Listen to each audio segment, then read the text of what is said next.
athunywe uNyazi lwezulu Nazaretha. Amen. Lo msebenzi esize ngawo lapha umsebenzi wenkosi uNyazi lwezulu. Engicabanga ukuthi baningi abantu abakufisayo ukwenzela izinto ezinhle njengalezi, kodwa emthandazweni yonke ugogade ithandaza uNkulunkulu wasekuphakameni uNyazi lwezulu seze wamphendula. Size ngalo umsebenzi njengoba silapha nje ukuthunywa inkosi uNyazi lwezulu. Ningi imisebenzi eyenziwa inkosi uNyazi lwezulu nisazoyibona. Amen. Uhlelo inhloso yosuku. Kodwa ke kukhona ke engihamba naye singakafika enhlosweni yosuku, ake ngidlulisele umbhobho kumsibi. Amen. Awuthi nintombi zakithi amakhosazane asengazehlisa inansuku ukuze ibone kahle phela indlu. Ayibone kahle nokuthi mawufuna ukendlini encane ushona ngapi, nekhishi ukuthi lingaphi njalo njalo. Ngiyacela ukuthi nje bezehlise ukuze bebone kahle. Phandle ngopha ngesikhathi ngicela ukudlulisela kumne wethu lapha uZuma ukuze aqhubeke nenkulumo yakhe yebo. Thixo Holy Langa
Bantwana benkosi ngicela intothelo lakhona ngahlabelelanga kahle khona.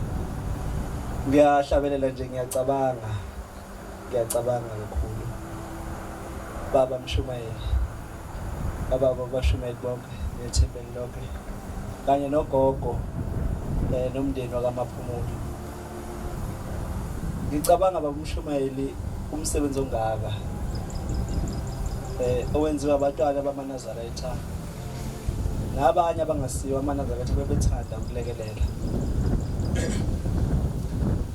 Bewenza ngothando lokuthanda lomuzo kaMaphumulo ngokuthunywa uShembe. Ngoba lokho kukhona kuumsebenzi ovela enkosini engcwele uNyazi lwezulu. Uthando lungaka alivamile emhlabeni. Kodwa ngalomndeni wakaMaphumulo uNkulunkulu lo uShembe usewenze wasibonisa uthando olukhulu kakhulu. Uthiwa ke angizokhuluma ngenhloso yosuku. Nohambo lwale project yokuthi yaqala kanjani yazi safika lapha esikhona namhlanje. Lo msebenzi bantwana benkosi njoba silapha namhlanje baye bethi ngesilungu it's a house handover, okusho ukuthi sizokwamukelisa umndeni wakaMaphumulo ikakhulukazi ugogo ngemthandazo yakhe, simamukelisa indlu yakhe enhle ayenzelwa abantwana bengcwele bamaNazaretha. Uma sibuka ngapha abantwana benkosi sibuka nje ngapha kulolu udonga lonke indlu yonke le enziwa labo abantwana abakhona la endlini namhlanje. La esikhona baba Mshumayeli mhlawumbe nabantu bendawo bazokhumbula la esikhona la kume khona itende namhlanje ilapho khona umkhulu ugogo ayela kuwo nabazukulu bakhe wawukhona. Lezi inkethe njengoba nizibona seyibekwe kahle kangaka kwakuyi udonga nobona ugogo uphahla ehlala kulo. kanye nabantwana bakhe. Nanoma ngabe kuthiwa ke kwakuyisiphi isono, nanoma kuthiwa yini eyayivelile ngaleso sikhathi, kodwa abantwana bamaNazaretha babuka ukuthi akekho umuntu okufanele ehlale kulolu phahlo nje. Izwe libuka. Nanoma ngabe wayenzeni emhlabeni, kodwa akekho umuntu oyifanele ukuhlala kulolu phahla.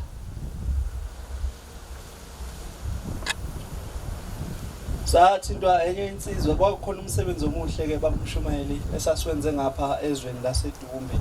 Umsebenzi othi awufane nalo. Nakhona kwakulekelelwa omunye umntwana owayenenkinga kanye nomndeni wakhe. Sithintwa enye insizwa yakwaDlamini. Ithi awu ngiyanicela abantwana benkosi, kunogogo ngapha selokhu akhala isililo leso. Njengoba nibona lapha bangcwele umhosha lo wamanzi. Lamanzi mayingenise kahle agcwala azafike khona la. Shothi ke wenze ngalezi ayikhukhule ka2022 bakhumbula abangcwele ugogo wasehamba nendle yayikhona. Lapha enhleli ngakhona babumshumayeli kwakunendlu yodaka yayiround gogo base beyiphahlelele yona behlala khona umhodlela nje ongathini behlala konke lezimpahla zonke. Kodwa zasayifike kaBhombela.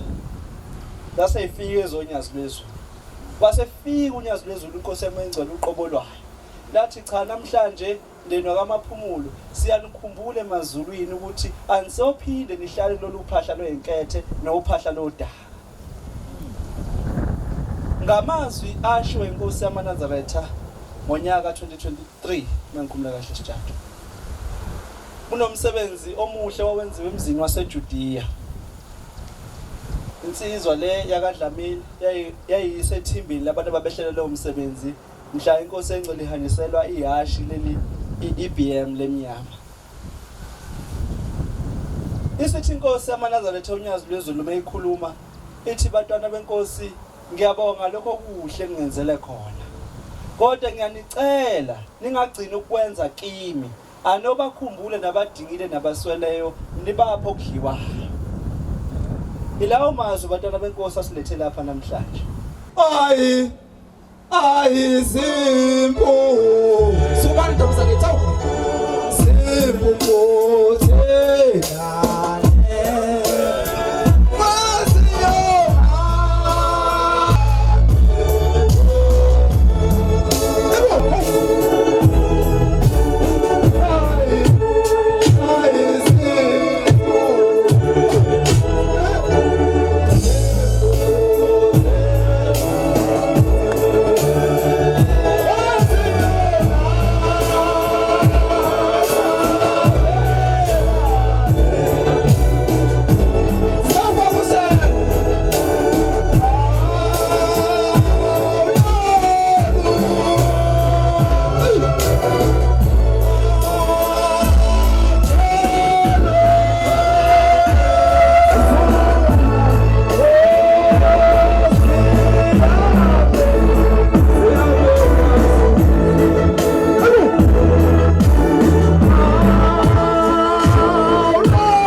Nade ngashonela.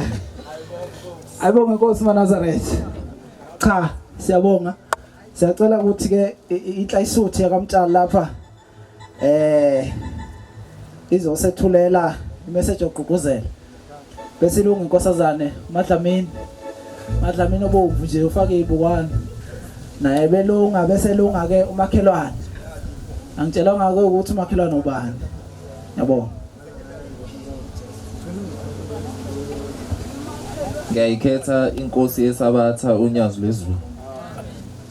Inhlansuthi le ephakeme eyakwamtshalo lindokuhle igama eyasolundi ngomsebenzi kuShembe wangipha umsebenzi eFree State. Ngisuka khona nje ngifika izolo ekseni ngenxa yothando. Umsholozi ukhulume ngothando. Ayikho into eyenzeka ngaphandle kothando iphumelele. lapho khona uthando indlela ikhona. UShembe lapha suke khona ngaso sonke isikhathi noma engekho ngokwesiqu kodwa make khona ngomoya ayikho into evimba labo ukwenzela. Lapha umsholozi wayiveza lento kuthina sizinsizwa nje. Wasithumelela izithombe wathi kunesimo esikanje. Wathi mayiseveza inkulumo eseveza nezingane ezikhona lapha ekhaya sashayeka kakhulu ngoba thina singabazukule makithi. Mawuse ubona isimo izingane zihlala kusesimini esinje bese njengazala ekhaya. Ayi kufike kwashaya kakhulu kuthina. UShembe wayesengena enhlizweni zethu wakha wabheka indlela yokuthi singenza njani kuze kufike leli banga likulo njengamanje. Lendlu le ayimiswanga ngama-1000 ukuthi khona umuntu okhiphe u10,000 khona umuntu okhiphe u50,000. Khona ama-150 bekhishwa la. Khona u2 bebekhishwa benike bengabheka ukuthi hayi lapha kuzonikela umuntu ono10 noma kuzonikela umuntu ono100. Bengabhekwa konke lokho. Uma ufaka ku150 bekuthiwa inkosi kubuze kuphuma isibusiso. Abaningi nje abanye bebesendele emacaleni bethi awuShembe mina sengikhumbule umsebenzi ngokunikela lapha emzini kagogo. Ugogo ke besisho sithi hayi ugogo wethu. Gogo ungasibuki njengezingane nje ezivela kude. Abantwana bakho bonke lapha. Singabaka Shembe sonke. UShembe usithandi angazi uShembe ukubone kanjani gogo. Baningi abantu abamswele. Uthando nokubekezela. Ukubeke lapha nje ufuna ukukukhombisa ukuthi ukhona. Ngiyacabanga mhlawumbe ngesinye isikhathi ububa nakho ukuthi kazi uNkulunkulu ukhona noShembe ukhona yini unokuyibuza mhlawumbe ngesinye isikhathi kanti uzoqhamuka. Thina ke nje sifunde mase si-apply uthola i-interview uthola u-reject uthi awuShembe ushoniphi manje. Kunamhlanje kodwa usikhumbulile khona lamataho lawo esiwatholile ngenxa yokuba nothando nokuyinikela kokho konke. Insizwa isebenzile mina ngithe ngifika ke izolo ngathuka ngathi awukanti le ndlu ingaka. Thina sasikhulume emsholozi kwaku2 room kwaku1 room sithi nje just ukuthalala ugogo kodwa iplan yadwetshwa. Ethi mayinikeza uMaki wathi uMaki nayi iplan azoyenza yena. Sabu imali zoyithatha satha sindlaleke ebandleni. Bavela abangcwele banothando bafowethu. Umuntu ungambuka nje ehamba le kodwa mawususondele kuye usumkhombisa isimo ukuthi kwenzakala kanje uzokuzwela athi ndoda thatha na u10 udle. Uthando lukhona kumakholwa sengathi singahlala sithandana njalo umsholozi ungapheli amandla insizwa zonke uShembe ahlale kithi njalo ngaso sonke isikhathi. Siyabonga Nkosi kusise ngizweni. Uya sithanda umkhululi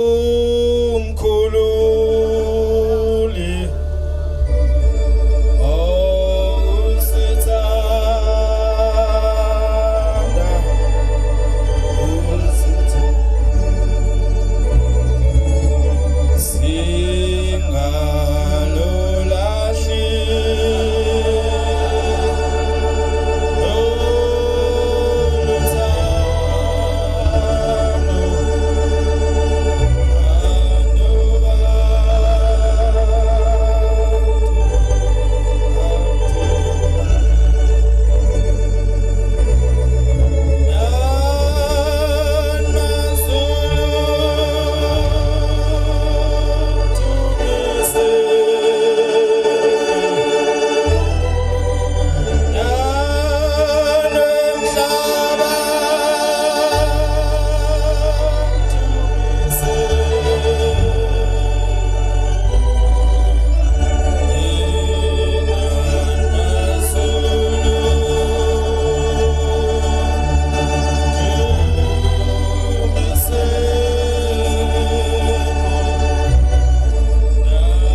Mawusifundisisa lesihlabelelo sithi uyasithanda umkhulu ngokusithanda singalilahli lolu uthando abantu nonke. Mndeni wamaphumulo nithandiwe nithandwa inkosi uNyazi lwezulu. Uthando lolo lungandele bani. Lolu uthando nithandwe ngalo sengathi uNkulunkulu enganisiza ningalilahli. Akuthi uNkulunkulu wasekuphakameni mayesengenile phakathi kwalomuzi engabe saphuma kancwele. Mase kuze kwangena uShembe kusuke kusengena inkinga yonke into ebikhona iyaqhela. Siyanifisela inhlanhla ukuthi uthando olungaka lokuthanda uShembe njengoba abafethu lokhu bekhulume ngothando kusukela kumsholozi ekhuluma ngothando kuze kufika kumsibe ekhuluma ngothando yinanga umtshalo ukhuluma ngothando. Siyacela lelo thando lungalahleki ngoba lelo thando enithande ngalo uShembe hayi ngoba lisuka kithi. Lo msebenzi owenziwe awusuki kuthina kodwa umsebenzi osuka kuShembe. Thina siyithuluzi likaShembe. uShembe ungene einhlizweni zethu ukuthi kufezeke izwi lakhe. Yonke imisebenzi eyenziwa ngamaNazaretha kusuke kungeyona imisebenzi esuka kuwona kodwa kusuke kuyimisebenzi esuka kuShembe bese khetha labo bantu abazosebenza lowo msebenzi. Nikhona abangcwele. Ikhona nensizwa abangcwele engekho phakathi kwethu ibambekile ngesimo esithize insizwa yakaMalambule. Kufanele ngabe ikhona la phakathi kwethu siphatheka kabi nje ukuthi asiphelele kanti insizwa nayo lo msebenzi ebikuthwele kakhulu.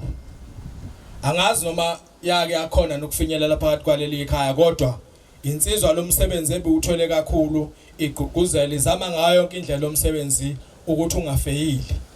Uma kwenziwa umsebenzi onjengalo kukhona abantu ababebheka ukuthi lo msebenzi uqhamuka nobani bengawungeni ngoba uqhamuka nabantu ababajwayele okumbe mhlasimba abantu babo ngoba abantu isikhathi esingiba nabantu babo maNazaretha. Kodwa lensizwe ibilokhu icindezele njalo ukuthi umsebenzi kaNkuluNkulu ungafeyili ngoba size lapha nje umsebenzi esize ngawo umsebenzi wenkosi uNyazi lwezulu. Sizodlulela kwinkosazane uAmanda Dlamini amazwi okweseka lo msebenzi. Amen.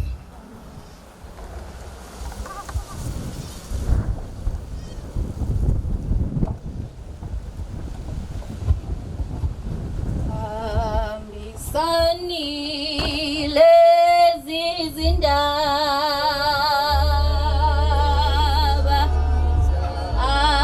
aziye kuwo wonke umhlaba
abantu abakhona abaphumelelile ukufika namhlanje. Sibonge nokwamukeleka la ekhaya.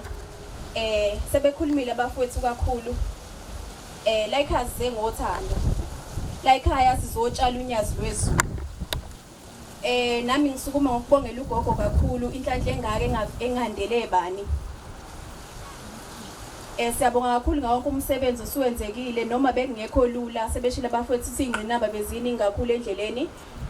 Kodwa konke kugcine kuphumelelile. Siyabonga kakhulu. Sicela ukuthi uNkulunkulu wethu unyazi lwezulu aphinde asiphe amandla siyenze imisebenzi emihle. Nabafowethu esisebenza nabo kakhulukazi okuyibona abaqala izinto ezikanje uZuma noma Lambule bangadikibali siqhubeke nje sihambe silitshala igama lonyazi lwezulu ngoba kuthonke umhlaba ulambele unyazi lwezulu nangale ndlela njengoba sihlangenela siyazi ukuthi ukhona unyazi lwezulu sizolitshala phakathi kwaleli khaya. Sicela ukuthi uNkulunkulu nakuleli khaya abakhumbule njalo uNkulunkulu wethu unyazi lwezulu ababheke njalo abakhumbule nabo bamlandele. Ngiyabonga kakhulu.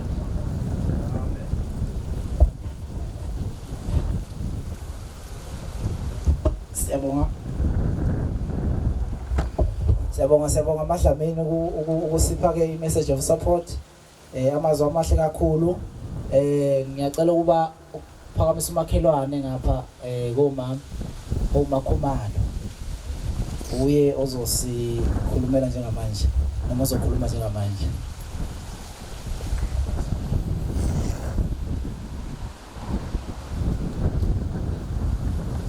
Engakaqali umakhelwane lapha phakathi kwethu sinobuholi benathesa evela ezikhungweni zemfundo ephakeme. Ngizocela ukuthi nabo emva kwamakhelwane uhlalo wethu uMagayi abe nezwi engabe ilungiselela nje. Ngiyabonga. Sanibonani maNazaretha amahle. Siyabonga ukuba nani kulolu khalo lwethu. Kukuhle sijabula.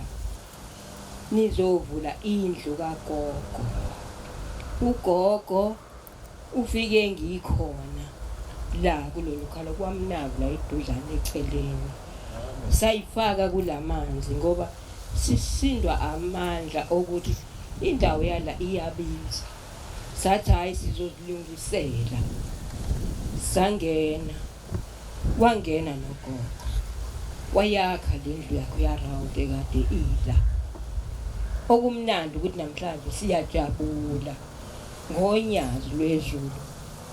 Ukuthi uNkulunkulu akhulume emfihlakalweni ukuthi ugogo abazomtakula kulo round ayehleli kuwona la.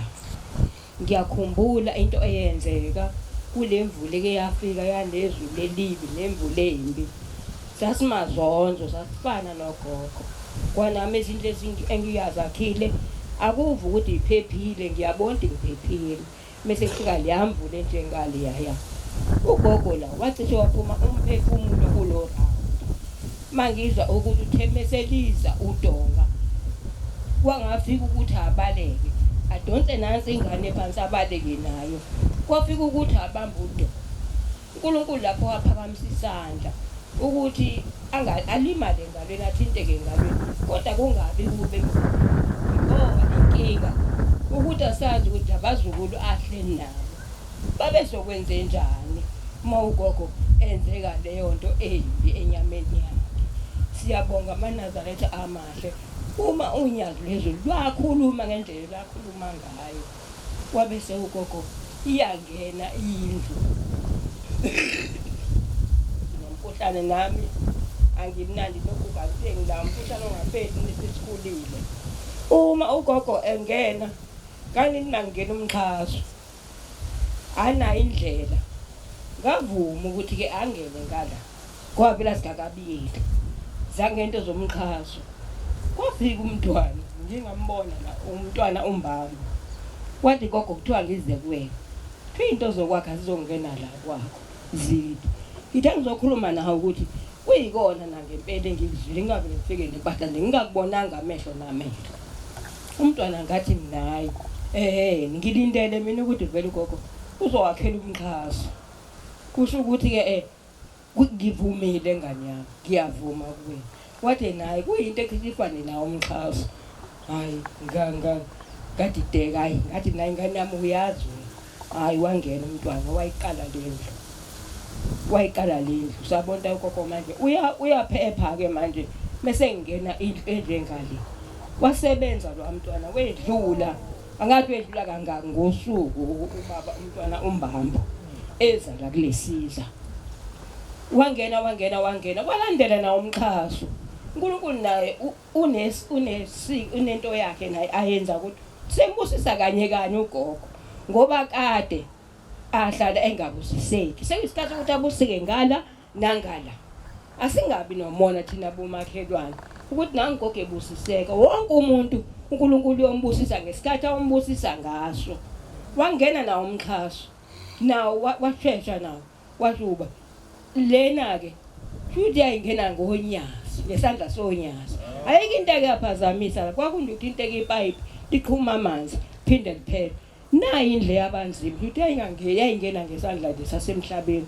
ngoba kwabhathwa intandane lapha kwami zazihambile intandane ebhajiwe kodwa wafika esithathu ezodonsa lezi ezibhajiwe bazohamba phezulu kwesilephu sendlu yami nami ngiqaphatanisa ukuthi indlule lezo donsa lezi ezibhajiwe intandane ilothi uNkulunkulu emuhle anginawo umona ngathi angiyiboni mangabe unayo into wena ngokwakho ubona umuntu oseceleni kwakho kanti makulungile izingane zathola uphahla oluyilona ngento ekuthe yenzeka la kulo khalo ugogo ekulo round ngangempela hayi lenzeka iqhinga saphushwe intandane zaphuma zahamba zenze ezikwenzayo zahamba ngibonga namhlanje mase kukuhle kanje ngiyaxolisa kugogo isihlobo sami futhi lesi sidlala intombi ezesibonga esisodwa sakazi ngiyaxolisa ukuthi ngithinta ekseni ngathi ngididekile gogo manje ngiye enkonzweni mangibuye enkonzo yami yashesha ukuphuma awelot kodwa kubapostoli awelot u10 to 11 kodwa kule ngimenywe khona esitobeni futhi esiseduzane biye enkonzweni ngiye lapha kodwa ngithe makufika imoto la ingibeka la yathi inhliziyo yami hawu kodwa manje umakhelwane ngizonqamula ngiye lapha kona ke ingane ziyaya lapha zami ziyobasiza mina ngize kumakhelwane ngangena ngathi hayi ngabe ngiyalahla ngempela bazothi ngibona abantu abangibona ke manje buka manje kubiza umakhelwane ngabe ngibizwa mina ngilapha kulolakhalo kodwa mina ngakhe nawo umakhelwane sima la uthangweni isixoxo esikhulume sihleke sikhuluma koguga kuyele kudlula ngathi cha hayi angize la kamakhelwane ngiyambongela umakhelwane kakhulu ukuthi abusiseke kanye kungene okunye kuphinde singene isibusiso onomona naloko wadalwa vele kuba nomona akukho ngakwenza kumuntu ngoba sidala umuntu ofihlakele futhi nayo inhliziyo ifihlakele ayibonakali nje wangikhuluma nje indla kodwa lona owasidala wakuletha kulomhlaba uyazi konke ngawe ngiyabonga manaba amahle nomakhelwane Tabane Tabane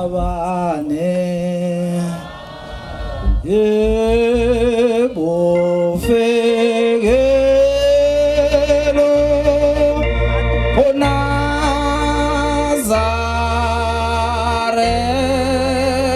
Yeta Tabane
ukuba sithokoze phakathi kwalomuzi.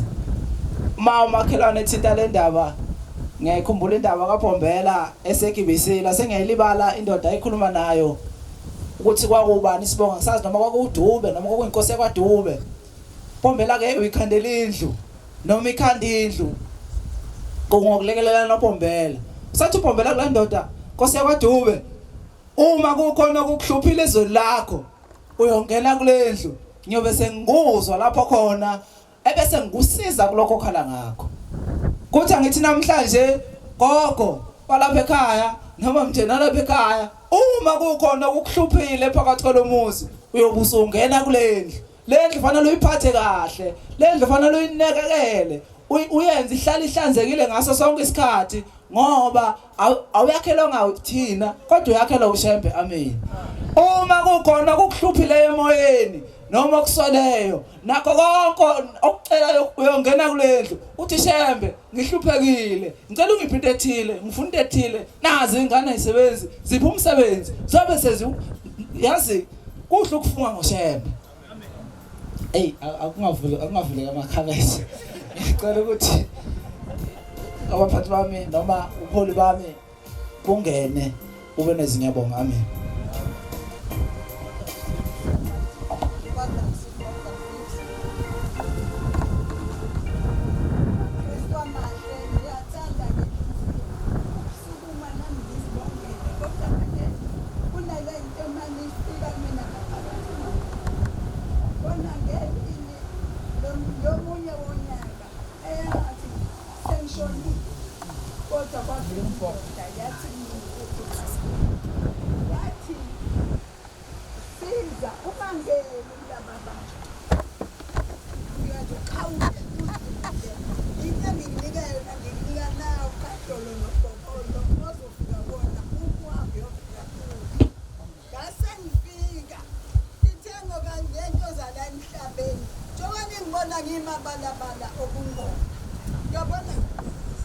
Elezwi lengo osiselifikile phezulu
kahle lensizwa ugubhu kuyasho ukuthi yakithi ngiyabonga magayi Ndosi Vico Khumbuza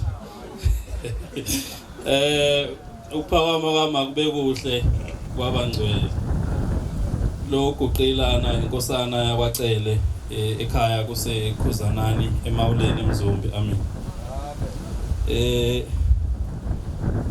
ngikuqeke njengoba eshilo umsibi njengosihlalo weNathesa inhlangano yabafundi base Matheshiyari ema-university nama-college abangama-Nazareth abakhonza unyazi lwezulu amen ngihamba nomfowethu lapha esinaye kwi-National Executive Committee uKhanyisano wamakhoba silapha ke sizobonga sizozibonela futhi nathi lo msebenzi omuhle kangaka obatshazwayo siyabonga kakhulu bafowethu nodadewethu ngalokho enikwenzile mhlambe ngicela ngoba lensizwe engihamba nayo iphethe iBhayibheli angiyazi ubiliphatheleni ngicela ukusale sengifundisa ke ukuze lisebenze ingakhubeki bakithi ufunda iziKronike 29 verse 9 njengoba silapha sezikhulumile izinsizwa kanye nodadewethu lokhulumile Madlamini lo msebenzi akuwona wabo kodwa okaShembe unyazi lwezulu uNkulunkulu ke ukasebenze kanjalo akehli yena ezulwini ezokubusisa kodwa ukangena enhlizweni yomuntu athanda ukuthi asebenze ngaye uma efuna ukwenzela into bese lo muntu eyayenza leyo nto lokho uNkulunkulu iphendula kanjalo emthandazo yethu uthi mhlambe sengikhuluma ke kulezi nsizwa nodadewethu akuyibona abenza lo msebenzi ubusuku nemini uthi ubabamkhulu ngelinye ilanga babembuza bethi ezulwini ngabe niyazi yini ukuthi kungenwa kanjani ezulwini base bethi laba cha abazi ungayifunda incwadi yeziKronike zokuqala 29 verse 9 abantu bajabula ngokuba babevuma ukunikela ngenhliziyo epheleleyo kuJehova uDavida inkosi wathokoza kakhulu futhi uDavida wabonga uJehova phambi kwenhlangano yonke uDavida wathi mawubonge uJehova uThixo waIsrayeli ubaba kuze kube yinini nanini obakho Jehova ukukhulu namandla nobuhle nobumnandi nobukhosi ngokuba konke okusezulwini nokusemhlabeni kungokwakho umbuso ungowakho Jehova uphakeme uyinhloko phezulu kwakho konke ukuceba nodumo kuvela kuwe ukubusa konke ngiyabonga Nkosana Nkosi kubusisa sizosho njalo ke lapha ukuthi sizophakamisa igama lonyazi lwezulu udumo lonke lungolwakhe sengathi ubengasiza uNkulunkulu unyazi lwezulu ukuthi noma ngalomsebenzi asiphi inhliziyo zokuthi sihlale sinjena njengoba ninjena nje bafowethu ngoba omubi ukathi into mayiyinhle bese efisa ukuthi ayona afaka unyawo lwedada ngokuthi lo msebenzi uma niqhubeka nokuphatha ngalendlela ungokaNkulunkulu ungabo wena enikwenzayo kwenzela uNkulunkulu yena oyonibusisa ngoba kwesinye isikhathi into ikisi injena bese kufika uhambe kufike nabazonijoyina phakathi nendlela bese begcina lawo bantu sebefuna kubatshazwe bona kungabi kusabatshaza uNkulunkulu kanti noma ngabe ukwenza ngawo uNkulunkulu kodwa umsebenzi okaNkulunkulu udumo lonke lungolonyazi lwezulu amen nogogo siyabonga kakhulu gogo nokukubongela ke nawe inhlanhla engaka abaningi kakhulu abantu abasesimeni esifana nesakho kodwa uNkulunkulu usukazi yena ukuthi ukubekeleni uyena onecebo lonke ngokuphila kwethu ubazi yena ukuthi ngalolu suku la namhlanje kuyokuhamba isikhathi abese ekuthumelela abantu okuyibona abazofika benze lo msebenzi abawenze lapha. Mhlambe ngizohlala phansi ngoba indaba nje eyodwa. Kuke kwathi lapha kunomuzi wenkosi inyanga yezulu kuthiwa inqayizivela amaNazaretha ngicabanga ayawazi lodlula kona makiyo kabheka bezayo. Kwathi lapha beku 2017 sase sihlala sibonisana sasikade sifunda lapha eWestville. Sasikade sivakashele ubaba ngo2016 ngoSeptember. So 2017 sekumele siyobonga ukuthi ubaba usenzele into enhle. Sase sicabanga ukuthi yini esingayenza kwafika nje okuningi kodwa esagcina sivumelana ngakho ukuthi sizohamba siyopenda umuzi wenkosi yamaNazaretha enqayizivele bese siphinde sikubheka ke nokunye okudinga ukulungiswa. Uma sifika khona athi ama security asebenza lapha asebabaza isimanga sobukhulu bukaShembe athi ngoba ahamba wona aya enkosini yamaNazaretha unyazi lwezulu ayothi baba umuzi wakho usudinga ukupendwa usekho esimene esikahle athi waphendula baba wathi upende ngizokuthumela athi kwahamba isikhathi saside izinyangana abona ukuthi hayi mhlawumbe ubaba uselibela waphinda yokhumbuza athi uma efika kuyena ubaba uthi upende ngathi ngizokuthumela uma ubaba usuzokuthumela upende bona bazitshela ukuthi ubaba uzofika nawo upende lawo kanti wabe sengena kithi sase sicabanga thina ukuthi asihambe siyopenda lo wamuzi wenkosi yamaNazaretha uShembe wawuthumela kanjalo upende ngakho ke uShembe kulomuzi walapha ekhaya uwakhe kanjalo futhi uhambe wayongena enhlizweni zabo umsholozi nomsibi nababonke abenza lo msebenzi wayesebathumela ukuthi bezokwakhela gogo lomuzi sengathi ungalidumisa njalo unyazi lwezulu ngenhliziyo yakho nangezikhathi zonke ngiyabonga Nkosi buseni ngizwini mina ngumfala kambani khona le ndawo kodwa ngingalenga ukushaya ngizama ukumfishana ngoba khonze ukukhuluma kahle ngilungiseni ngicela nje manje ngavele ngazi ngathi ngizovuka iphika ngivele ukuthi ngathi bathe befika umlungisi ngabe ngitshela ngayo le ndlu ngashaya amahlonisi ngifika la cause ngihlala ngale kodwa ngangingazi ukuthi khona umuntu ophila esimweni esikanjani angingazi nje isimo engasipicala asibanga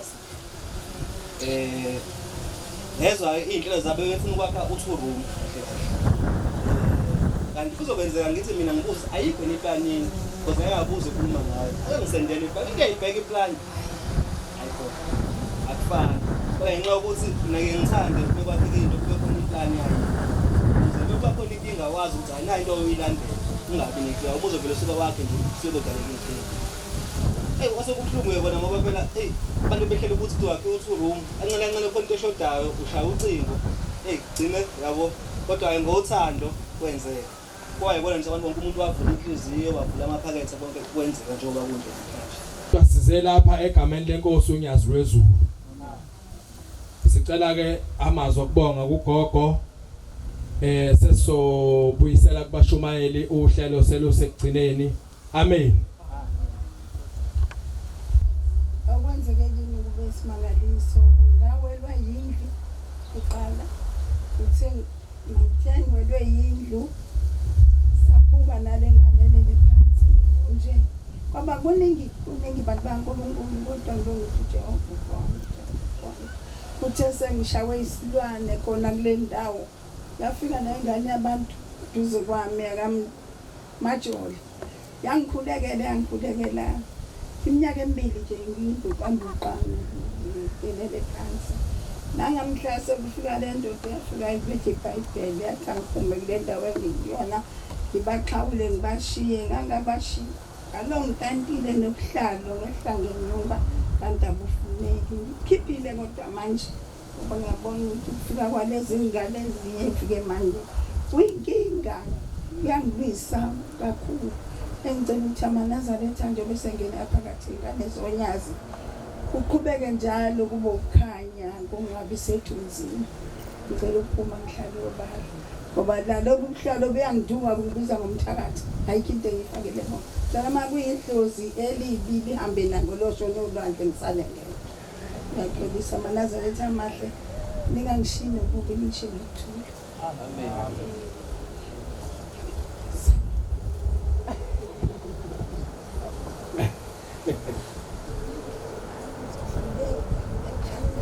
Ugogo akakhulume nje akhululeke isikhathi sikhona.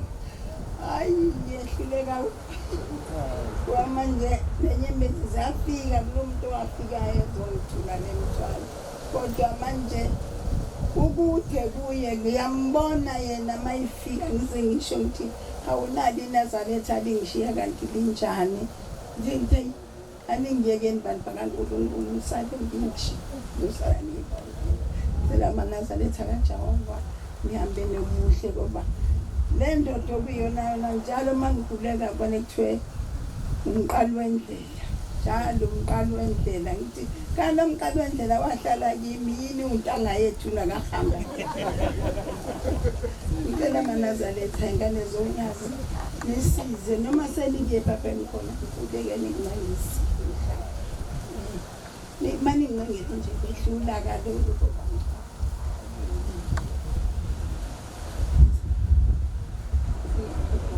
Siyabonga amazwi ugogo.